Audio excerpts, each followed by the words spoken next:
रहस्यों से दुनिया भरी पड़ी है, लेकिन कुछ ऐसे रहस्य जिनको समझ पाना बेहद मुश्किल लगता है। दुनिया भर में कई ऐसे रहस्य हैं जिनकी गुत्थी आज तक वैज्ञानिक भी नहीं सुलझा पाए हैं। इस कड़ी में हम आपको एक ऐसे रहस्य के बारे में बताएंगे जिनके बारे में जानकर आप हैरान रह जाएंगे। इसके साथ ही इस रहस्य पर यकीन करना भी नामुमकिन लगता है। दुनिया के बड़े बड़े वैज्ञानिक भी इस रहस्य की वजह से हैरत में पड़ गए थे। आज से करीब 67 साल पहले सन 1955 में भी एक ऐसी ही रहस्यमय घटना घटी थी।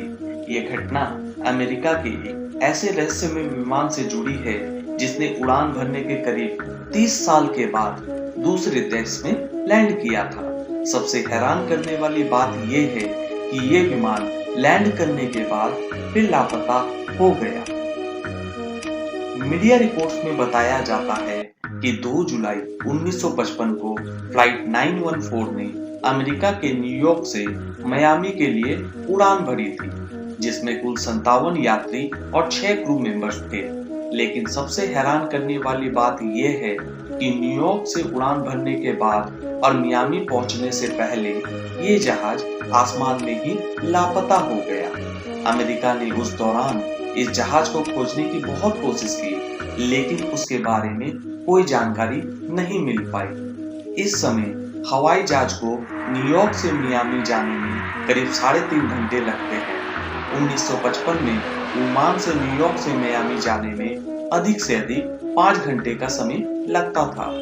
उस समय पूरी दुनिया में हैरत में पड़ गई जब साल 1955 में लापता विमान फ्लाइट 914 30 साल बीतने के बाद 9 मार्च 1985 को रहस्यमय तरीके से वेनेजुएला के कारकस एयरपोर्ट पर लैंड किया।